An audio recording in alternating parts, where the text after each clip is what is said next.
grabs we got here, just go to our Patreon community, patreon.com/PackerFan Total Access. It's the best way to support the show here. A tweet went out from Adam Schefter that was so obvious it came from Jayden Reed's new agent, Drew Rosenhaus, which, by the way, Emilio, me no lucky that Drew Rosenhaus is representing Javon Bullard and Jayden Reed, but we seen them in the restaurant that night, right? They sat at the table next to us, Drew Rosenhaus and Javon. Drew Rosenhaus comes in and sits down with a gentleman we didn't recognize, and then Bullard walks in, and I go, this mother. Stay away. I wanted to go over and go, Drew, stay away from him. Yeah. Stay away from him. Because Drew, he's a super agent. It is what it is, right? We've been down that road with him and Aaron back in the day. Yep. So here we go. Jayden Reed, concerns or non-story. All right. Last week, a tweet was posted from Adam Schefter that caused a little bit of a stir. So here was the original tweet. Packers GM Brian Gutekunst met last week with Jayden Reed's agent, Drew Rosenhaus, to clarify the wide receiver status in Green Bay after the team drafted Matthew Golden and Savion Williams. The team said it will not affect Reed's status as its top receiver per source. That source, of course, was our boy Drew Rosenhaus. It's pretty darn obvious. So when Adam Schefter tweets, right, where's it coming from? Adam Schefter does not work for the National Football League, okay? He works for ESPN. Now, ESPN has a partnership with the NFL. ESPN isn't going to do anything crazy dramatic to make the NFL look bad because they like that partnership they've had for so long. When Ian Rappaport tweets, he works for NFL Network. Guess who he works for? All 31 owners plus now Ed Policy, right? That's who writes his checks, is the NFL who owns the NFL Network. So when Adam Schefter tweets something out, not that Ian doesn't ever tweet anything out from the agents, it's going to be most likely coming more from the agent side than the owners, if that makes sense. So this came from the agent. What were they trying to accomplish, right? And I asked myself that earlier. I kind of played devil's advocate, Tim, and I said, listen, there's nothing wrong with Jayden Reed going to the team and going, hey, man, I'm still your dude, right? Like I want to be a part of – what I took that as, if that came from Jayden Reed himself, I want the ball. Yeah. That ain't a bad thing. That's hey, I'm going to be here. I'm going to work my butt off. I want the football. I want to be the dude in Green Bay. I think that's a very, very, very good thing. Some fans seen it as a very, very negative thing, and I just didn't understand that. Now, as we move along, former All-Pro Green Bay Packer David Bakhtiari chimes in on what this tweet means. I thought this was glorious right now. Oh, yeah, this was perfect breakdown here from Bach. So Bach sitting at home with that knee elevated, just, watching the drama unfold. Here's what he says. My interpretation from this: player is disgruntled based off draft and previous season number of targets, rightfully so. This is a business. EOD 11 is a stud. All right? Talking about Jayden Reed's a stud. We are paid off performance. Hard to negotiate when you don't have numbers to compare. Flashy agent wants to retain and continue earning players business/respect, says he will talk to the GM and reassure all this is brownie points, is basically what he's saying. Forced the call with Goody.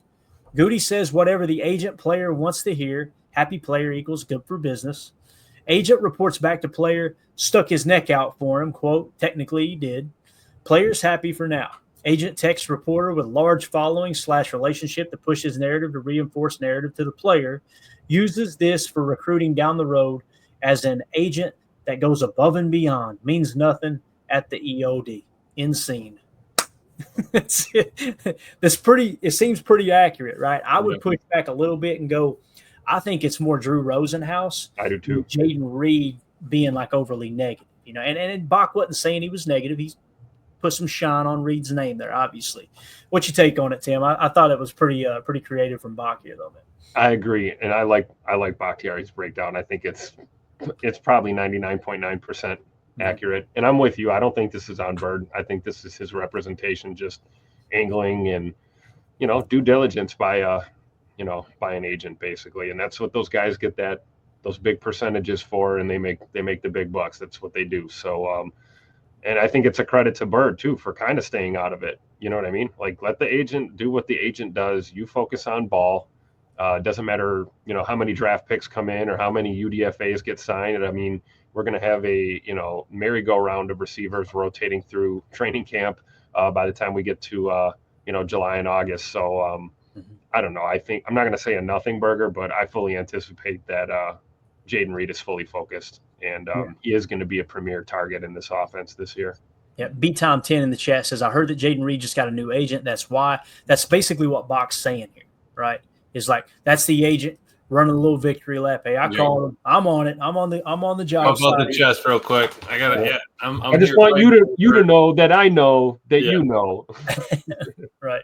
And then I will say this too, Amelia. I want to get your take here on Jen, Gabe, and Chewy. Adam Schefter looked very aggravated that this got so much blowback. He's like, this wasn't a big deal. It's like, Bub, you're the one who tweeted it out. Now, listen, own it, okay? We know how this game's played. We're all mature here.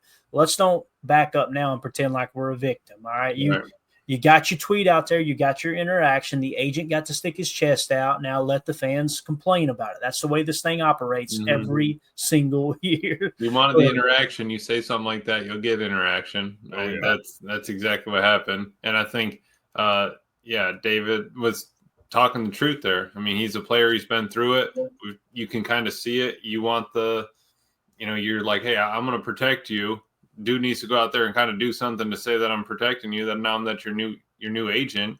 But I would more like it. Hey, I'm already talking to Goody about your second contract. You keep this up, man. We're going to be cruising here. I got you lined up X, Y, and Z.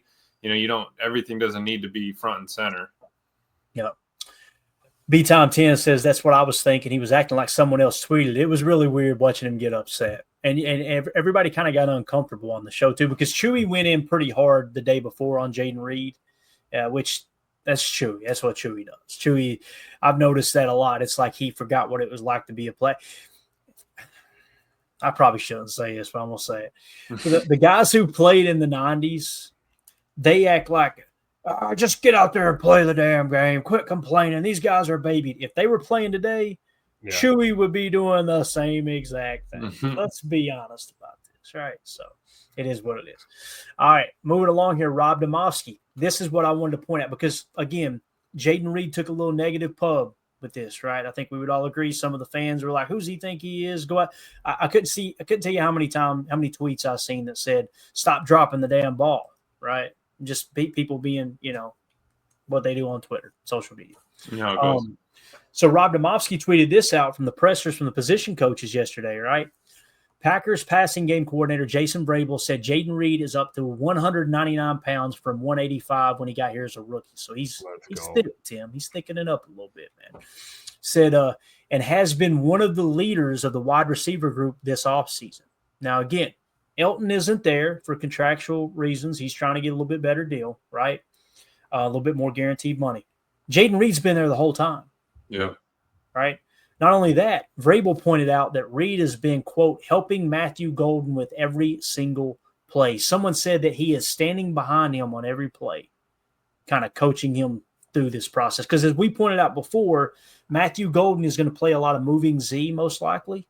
And that's exactly what Jayden Reed plays. Mostly slot, but that moving Z, they may line up outside and up in the slot. They may line up in the slot, cheat outside and end up in the Z. They're going to be very interchangeable. I think that's what Matt LaFleur sees within this offense. So someone had mentioned here earlier, if I could find it right here, Matthew Hansen, who do y'all want as wide receiver one by the end of the year? Nobody. Yep. Nobody. I don't want there to be a receiver like, all right, the offense runs through him. I don't. You want to be as unpredictable as possible in this type. Like Puka Nacua has emerged as the number one receiver in LA, right? It was Cooper Kupp forever. How did Puka Nacua become that? Injuries with Cooper, yeah, but taken now that they started to zero in on Cooper Kupp, start funneling the ball to Puka, they can't cover both of them. Well, guess what? Cooper Kupp's now gone. He goes to Seattle, if I remember correctly. But who'd they bring in? Devontae Adams. Yep. You don't want a number one, in my opinion. This isn't a shot at you, Matthew. I just hear the sports talk hosts, and they talk like this is still 1997. We need a Randy Moss. Just chuck it up into double coverage. That's not how Matt LaFleur's offense works, right? So his receiving is tough. It is. I want to be as unpredictable as possible. I want as many capable receivers on the team as possible. So when you run that dagger concept, no matter if the defense shades over the top to take the go route out of the two away, then you hammer the dig on the backside. Well, guess what? If they're playing inside leverage and they've got help over the top to take away the whole dagger concept, then you got the number 3 running a crosser, right? If they play the crosser just right, you got a shallow cross underneath with Tucker Kraft on maybe a delay release. Yep. You want to be able to, if they play inside leverage, you want an outside beater. If they play single high safety, you want to be able to attack the sideline deep. If they play 2 high shell, you want to be able to hit the dig across the middle. All those things come into play schematically. And if you're just keying in on one wide receiver, we're just going to get him the ball, get him the ball, get him the ball. The problem last year is teams started to hammer down on Jayden Reed because no one else stepped up, right? Jayden Reed started off phenomenal start to the season, tapered off down the year. And I keep hearing how he had minimal catches down the stretch, but they conveniently don't mention the targets. His targets went way down because defenses started to really bend the coverage toward him underneath or on these crossers. And that's how you take that guy away. If you've got 2 solid receivers, not necessarily just one number 1 receiver, you can prevent that from happening. But right. Yeah, that's what you want to see, right? Week to week. You're going to have a different marquee type of guy based on your matchup and your game plan and how the game goes. You don't want just one dude, because then teams, you're right, they're gonna keyhole that guy and they're just going to scheme against him and take it away from you. And if you don't have that answer, your whole offense is out of whack. It's nice to have that quote unquote number 1, but like you said, it's not 1994 anymore. It's a brave new league right now. That's it. And I do love Reed putting on 10 pounds. That's awesome. I think that's going to be great for his career, durability wise. I'm sure he's still gonna have the wheels going. I think it's good that he bulked up a little bit. That's awesome. Mm-hmm. Yeah. That's just another year in the NFL. I do like that. And yeah, we're going to ask him to do a lot. We don't really need that number 1. We don't really need an inside or outside because the way Matt runs his offense, our condensed sets are basically slot receivers. So, I mean, even if you're the outside even if the outside X or Z, we're in condensed inside the numbers. What's the difference of 4 yards right there? I mean, everyone's just running a route. It's worried more about, are we free releasing? Are we not free releasing? You got, someone over top, all that stuff. I think that coach was talking about it here, said all the wide receivers have to step it up big time this year. I think that's the truth. They really do. And putting, not putting Jordan Love in a spot where he's got to just always hum it. But I think that is kind of Jordan's game, right? He's going to want to press it. He doesn't take a bunch of check downs. So let's work that into, all right, our scramble drill might need to be a little bit better. You kind of want to know where you're looking on this coverage. And to that point, I love that Jayden Reed was behind, Matthew Golden and helping him through it like that. Yeah. I agree with that wholeheartedly because you need, we know we got the run game, right? And we can hit the shot play, right? But you need that intermediate passing attack to really drive your, sustain a drive and continue to move the sticks. So I think that's a great point. Yeah. And here's the other thing too. If you have that true number 1 receiver, right, and you've got $30 million a year tied up in him, you're throwing him the ball. Yeah. And he's 1 injury away from your offense being flipped completely on its head. And if you do like what Coach Lynn is saying here, all wide receivers have to step up big time this year. If you've got a multitude of receivers stepping up within Matt LaFleur's offense, I'm telling you, slot cross, dagger, and then if you come out in that same trips left look that I just laid out for you, I wish we had the telestrator up. I'd explain exactly what I mean here. With that slot cross dagger combo out of a trips left look with your tight end to the right, essentially what you've got from left to right is dig, go, climb, shallow underneath, block, chip, leak with the running back, right? You can attack pretty much every defense. Now, here's the other thing. Inside zone with a strong right look, but trips left out wide, opens up inside zone and duo to beat the band. And on top of that, if you're overloading the defense, if you're forcing the defense to overload on the left with that trip left look, your slip screen out the right side is going to be deadly. And you've also back it back up, trips left look. You can go with an RPO attack with a bubble with the 3, 2 lead blockers. If they start to cheat inside and load the box on Josh Jacobs, now Jordan Love just looks out there and goes 1, 2, 3. We got the hat count. Let's swing that bubble out there, right? And then Emilio will be on the post-game show saying he can block. Yeah, we can. Let's get the ball in their hands. And it doesn't matter. Get it out. We'll get it on the outside, push the defense out there, And yeah, I am, like Tim said, I am glad that he bulked up because he did have a couple injuries late in the season there, and maybe we don't need to throw him out there at punt return and just move on. Absolutely. I can't wait to see some of them nasty splits too, man. How about a little bunch nasty X with Yeah, we'll dig Williams him out a and little bit. Matthew Yeah. Golden and Jayden Reed and Wicks. I'm telling you, man, they're not going to be able to key in on Reed this year. They're not. Yep. If Matthew Golden ends up being a hit, and I think he will, based off what I've seen so far, if he ends up being a hit at wide receiver, they won't be able to key in on Reed. I look forward to the day that you see Matthew Golden or Jayden Reed at boundary X, pop him out the boundary X and let the other one play moving Z or F, and then all of a sudden a little cheat motion, bring him back, and then bring the X on the end around. You're going to see defensive coordinators crap their pants. Like it just opens up so many things that you can do. Not to mention Tucker Kraft taking another step. But Reed's also been the most productive wide receiver since arriving in 2023. He's led in yardage, right? He's led in touchdowns, all the important statistics, not to mention the running aspect. According to PFF, in 2023, he was a 75.1. This year, he took a slight step back at a 70.4. But again, remember what we talked about? Rookies who grade out in the 60s. His rookie year, 75.1.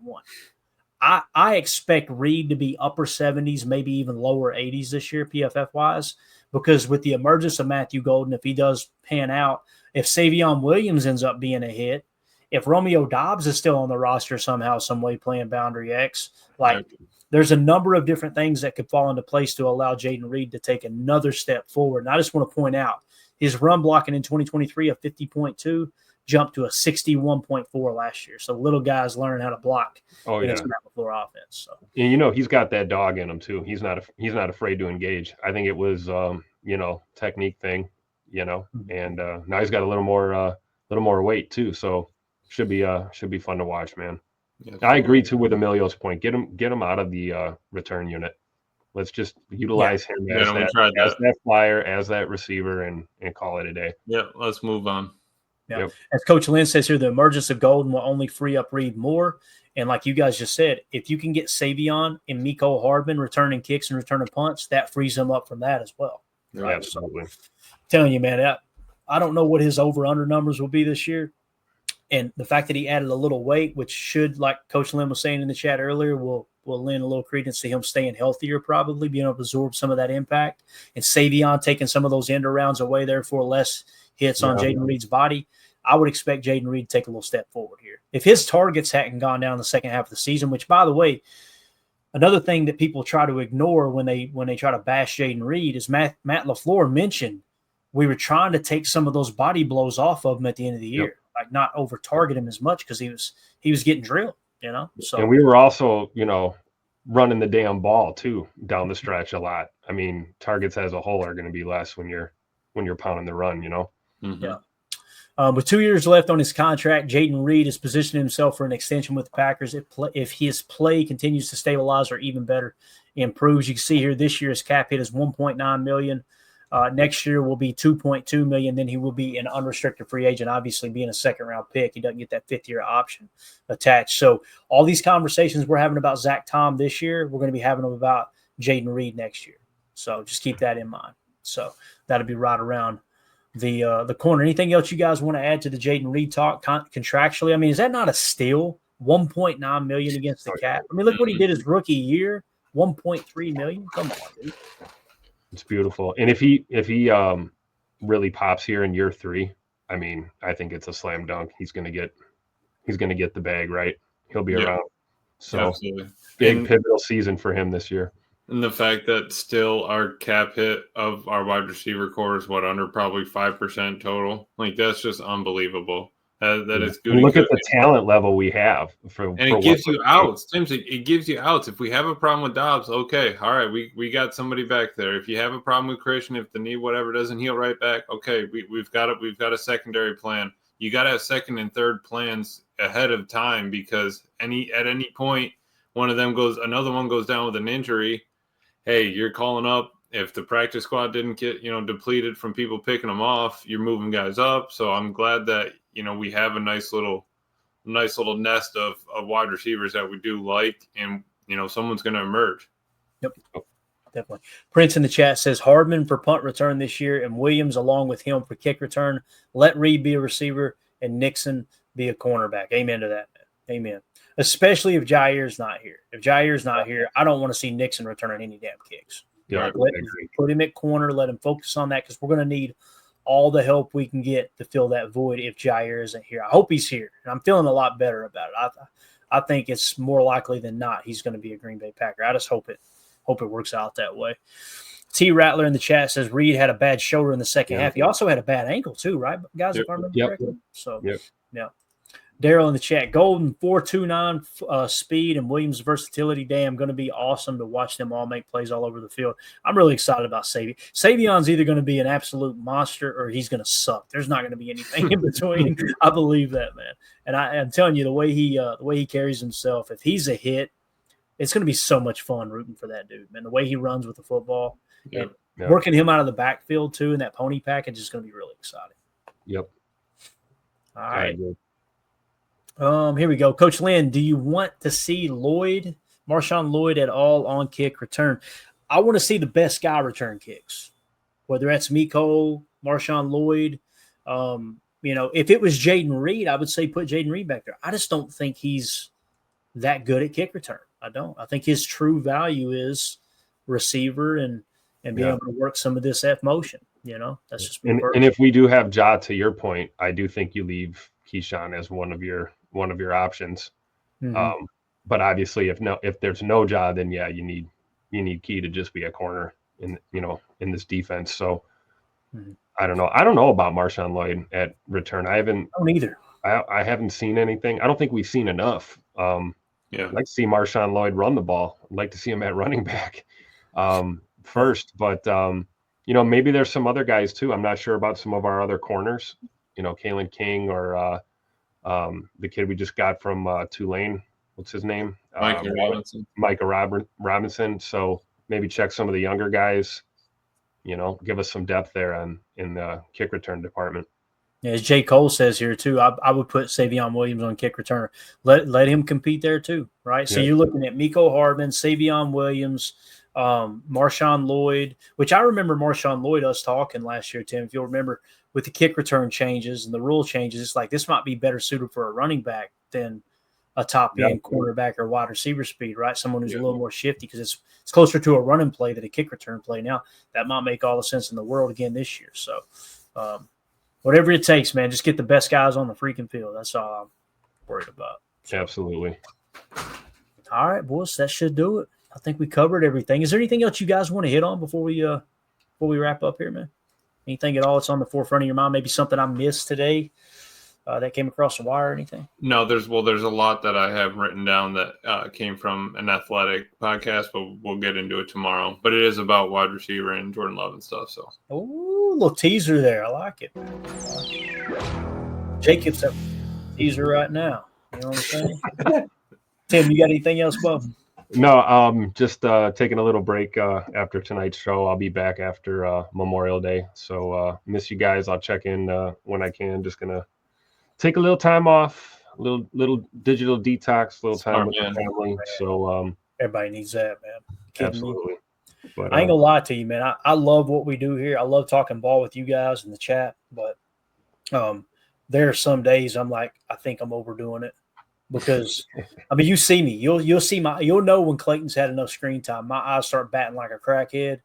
I'm like, man, it wears you down. So crackhead. Got hold.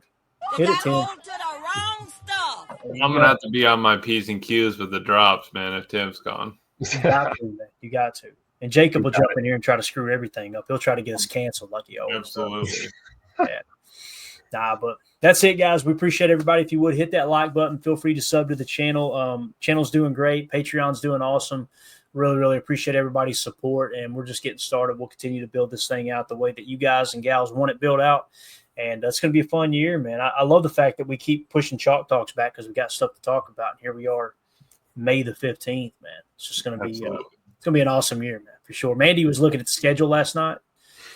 Hell, the way she talks, I'm going to New York, I'm going to Denver, I'm going all over the country to watch Packers play this year. And I said, the only place I want to go is Lambeau Field. I want to sit.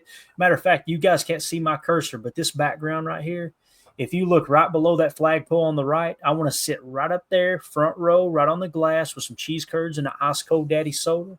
Absolutely. That's all I need. However, Denver, the Packers playing Denver out there in Colorado in December. One of my goals is to have a little Christmas vacation out in Denver, hit maybe go outside of Denver, hit Aspen or Vail or something like that, spend a couple of days. So